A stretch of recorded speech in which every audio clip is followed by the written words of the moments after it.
नमस्कार। आप सभी का हार्दिक अभिनंदन। आइए ब्रह्म पुराण के अगले अध्याय का पाठन आरंभ करते हैं। पार्वती देवी की तपस्या, वरदान प्राप्ति तथा उनके द्वारा ग्राह के मुख से ब्राह्मण बालक का उद्धार। मुनियों ने पूछा, प्रभु, दक्ष कन्या सती ने क्रोधवश पूर्व शरीर का परित्याग करके फिर गिरिराज हिमालय के घर में कैसे जन्म लिया?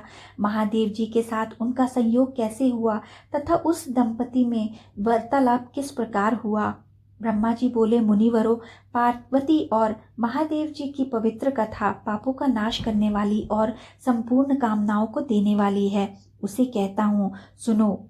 एक समय की बात है, महर्षि कश्यप हिमवान के घर पर पधारे। उस समय हिमवान ने पूछा, मुने, किस उपाय से मुझे अक्षय लोक प्राप्त होंगे? मेरी अधिक प्रसिद्धि होगी और सत्पुरुषों में मैं पूजनीय समझा जाऊंगा।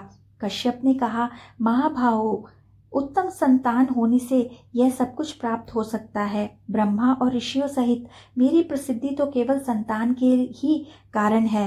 अतः गिरिराज, तुम घोर तपस्या करके गुणवान संतान, श्रेष्ठ कन्या उत्पन्न करो। ब्रह्मा जी कहते हैं, कश्यप जी के यूं कहने पर गिरिराज हिमालय ने नियम में स्थित होकर ऐसी तपस्या की जिसकी कहीं तुलना नहीं की जा सकती।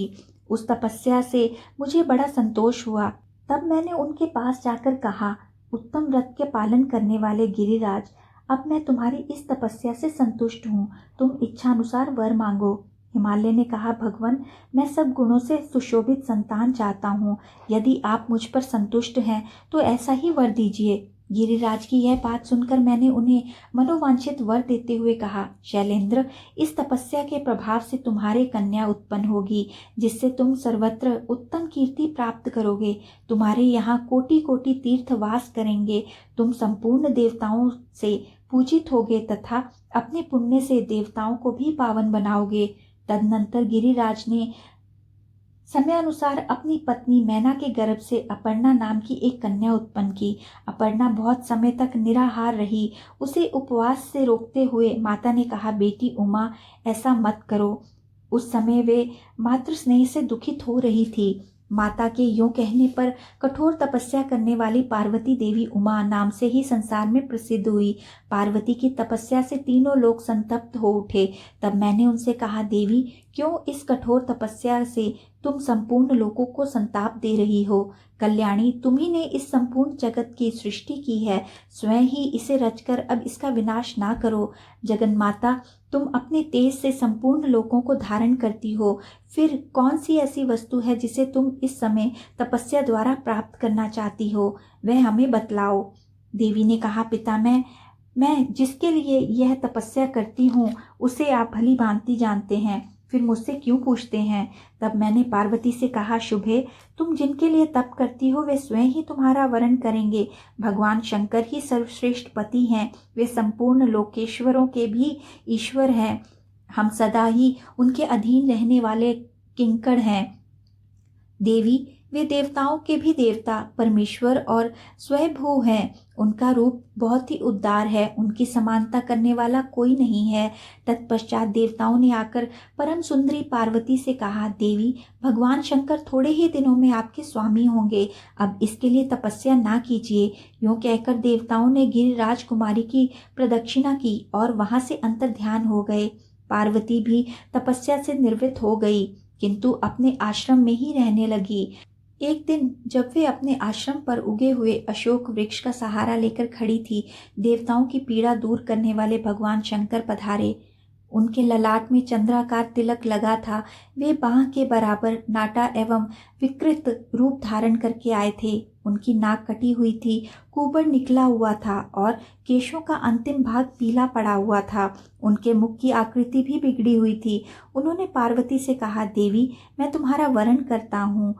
उमा योग सिद्ध हो गई थी। आंतरिक भाव की शुद्धि से उनका अंतकरण शुद्ध हो गया था। वे समझ गई थी कि साक्षात भगवान शंकर पधारे हैं।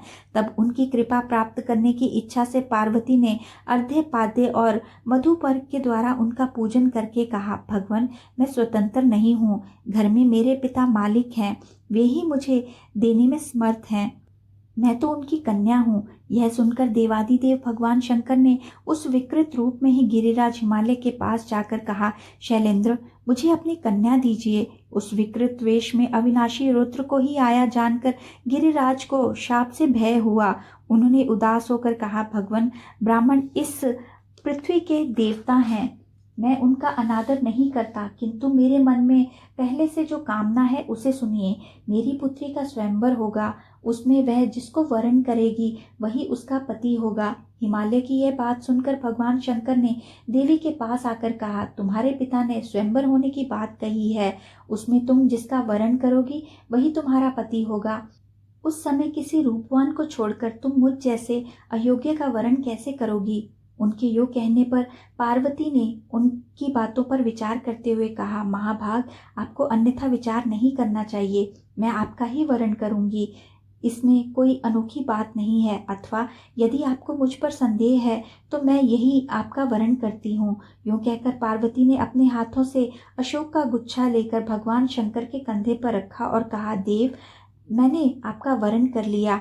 भगवती पार्वती के इस प्रकार वर्ण करने पर भगवान शंकर ने उस अशोक वृक्ष को अपनी वाणी से सजीव करते हुए कहा, अशोक, तुम्हारे परम पवित्र गुच्छे से मेरा वरण हुआ है, इसलिए तुम जरावस्था से रहित एवं अमर रहोगे।